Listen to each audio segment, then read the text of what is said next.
우리는 종종 자기 삶에서 주연이 아니라 관찰자 혹은 도우미 역할로 살아가는데요. 근데 주인공의 심리적 의미는요, 한 가지예요. 이야기의 중심을 이끄는 사람, 즉 자기의 삶의 방향을 결정하는 사람. 그리고 심리학에서는요, 이거를 주체성이라고 부릅니다. 만약 우리가 주체성을 잃는 순간 우린 자동으로 주연의 삶으로 흘러갑니다. 안녕하세요. 딩프론입니다. 저 역시 제 인생인데도 남의 감정에 맞추고 다른 사람 기분에 따라 결정하고 그들이 원하는 역할을 대신 살았던 적도 있었던 것 같아요. 타인 중심적 삶을 이야기하는 건데요.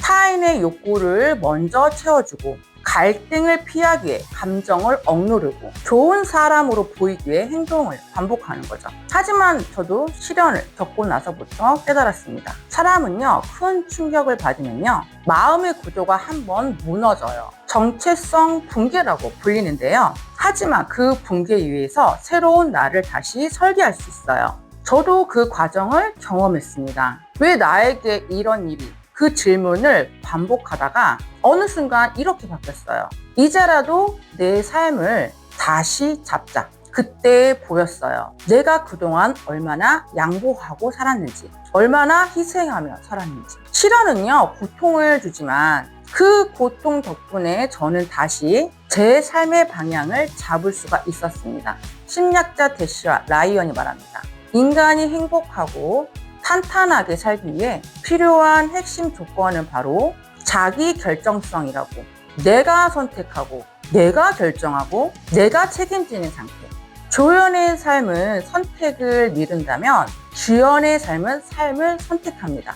저는 이전까지는 갈등이 싫어서 부딪히는 게 또 싫어서 나쁜 사람처럼 보이기가 싫어서 상황을 모면하기 위해 선택을 미루고 맞춰주었던 것 같아요.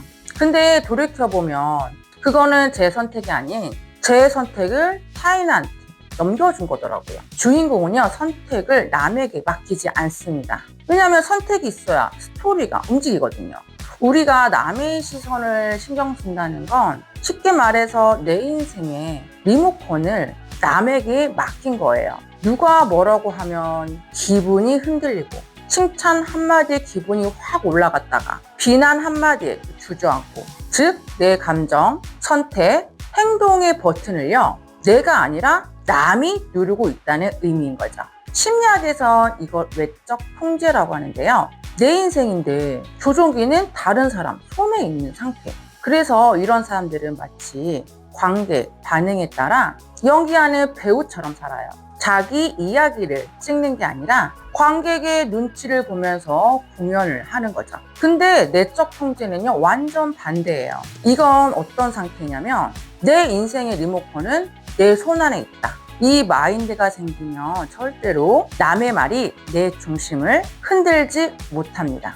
저 사람은 저럴 수도 있지. 이건 내 선택이야. 내 기준은 내가 정해. 이렇게 마음이 단단해져요. 그리고 그제서야 보입니다. 사람들은요, 내 삶의 관객이 될 수 있죠. 하지만 그들은 떠날 수도 있고 박수를 칠 수도 있고 가끔은 비난할 수도 있어요. 하지만 중요한 건 내 인생을 찍는 카메라나 컷을 외치는 사람, 다음 장면을 정하는 사람은요, 오직 본인 나 자신밖에 없다. 그래서 저는 이렇게 깨달았어요. 내 인생의 카메라 감독은 나다. 누가 박수치든 말든 누가 뭐라고 하든 내 장면을 선택하고 내 서사를 만드는 건 오직 나 하나라는 걸요. 우리가 상처를 받았다고 해서 스토리가 끝난 게 아니거든요.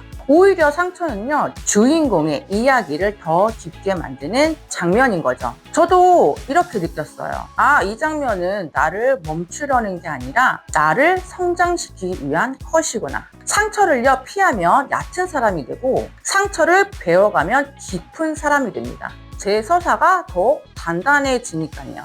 기준이 없으면요, 관계도 흐리고 일도 흔들리고 마음도 쉽게 무너져요. 심리학에서는 기준을 인지적 경계라고 부르는데요. 자기 보호 장치이자 정체성을 지키는 심리적 울타리인 거죠. 저는 기준을 다시 세웠어요. 정은 따뜻하게, 길은 냉정하게, 감정은 솔직하게, 선택은 논리적으로, 끌림보다는 동행, 희생보다는 균형. 타인의 서사가 아니라 나의 서사. 이런 기준이 생기니까 흔들리는 순간에도 방향을 잃지 않더라고요. 이게요, 주인공이 되는 가장 강력한 심리적 무게입니다. 여러분, 주인공의 삶은 특별한 재능이 아니라 주체성, 자기 결정성, 내적 통제성, 인지적 경계, 이 네 가지가 갖춰졌을 때 만들어집니다. 이제는 이렇게 말할 수 있습니다. 나는 내 삶의 주인공이다. 그리고 앞으로의 장면은 내가 만든다. 그리고 주연에게는요, 한 가지 공통점이 있어요. 아무리 힘든 장면이 와도, 아무리 예상치 못한 사건이 터져도 결국 자기 이야기로 돌아온다. 누가 뭐라고 해도 괜찮아요. 주연은요, 평가로 흔들리지 않습니다. 주연은 선택으로 움직이는 사람이거든요. 여러분도 여러분 인생의 주인공입니다. 이번 주제도 도움이 되셨나요? 도움이 되셨다면 좋아요, 구독 부탁드리고 여러분의 다양한 생각들을 남겨주세요. 여러분의 성공을 늘 응원합니다. 화이팅!